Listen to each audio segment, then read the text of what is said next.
Selama Ormas Konoha tidak buka kantor cabang di Pakistan, maka apapun masih bisa diperbaiki oleh paman berkacamata. Terutama dalam kasus poros gigi yang terbelah menjadi dua ini. Entah bagaimana poros gigi ini bisa terbelah menjadi dua, mungkin Rocky Gerung yang tahu.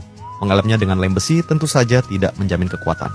Agar bagian dalam juga bisa menahan beban, sang ahli pertama-tama menggunakan spidol tinta pemilu dan waterpass level untuk menggambar garis. Dengan tujuan utama membagi permukaan yang patah menjadi 3 bagian sama besar. 6 titik tanda itu adalah posisi sambungan di mana pin akan dimasukkan.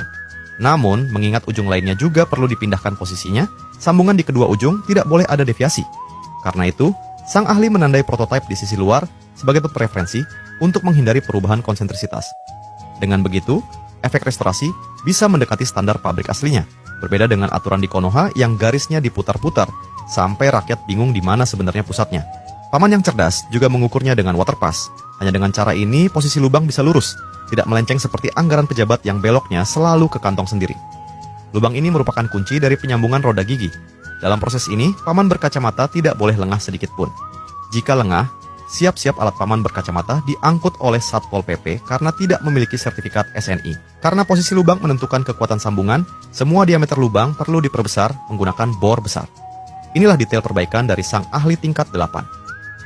Untuk memastikan posisi lubang dapat sepenuhnya disalin, sang ahli mengoleskan campuran mentega dan cat di tepi lubang hingga tertutup sepenuhnya.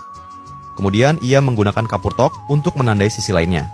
Meskipun campuran mentega tidak memiliki daya rekat, selama bersentuhan langsung dengan bubuk tok, posisi lubang di sisi yang berlawanan bisa dicetak dengan cerdik. Hanya dengan memastikan kedua ujung lubang benar-benar tegak lurus, keselarasan poros dapat terjamin setelah penyambungan.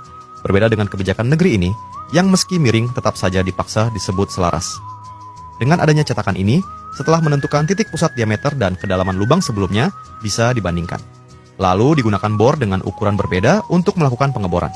Namun, karena bengkel paman tidak memiliki pin sambungan yang sesuai, sang ahli mencari batang besi bekas berdasarkan data yang ada. Untuk memastikan batang besi tersebut pas ke dalam lubang, ia harus melakukan pemotongan dan penghalusan sesuai dengan diameter lubang. Tidak seperti kebijakan pejabat yang dipaksakan masuk meski ukurannya jelas tidak pas. Setelah sang ahli berhasil membuat 6 pin, langkah selanjutnya adalah melakukan pemukulan manja pada pin tersebut hingga ke dasar lubang agar tidak ada rongga yang dapat mempengaruhi kekuatan sambungan. Dengan bantuan palu peninggalan zaman Majapahit, paman berkacamata berhasil membuat poros menjadi satu kesatuan. Tidak hanya sisinya yang sepenuhnya rata, bahkan celah di bagian bawah pun tidak terasa adanya anak tangga. Namun, mengingat celah pada penyambungan hanya bisa dilas pada permukaan, untuk memperbesar area penggalasan di kedua sisi, sang ahli harus menggunakan mata fries untuk membuat cuakan bevel sederhana. Setelah bagian silinder berlebih dipotong dengan tang pipa, semua sambungan bisa dilas menggunakan kawat las berkekuatan tinggi.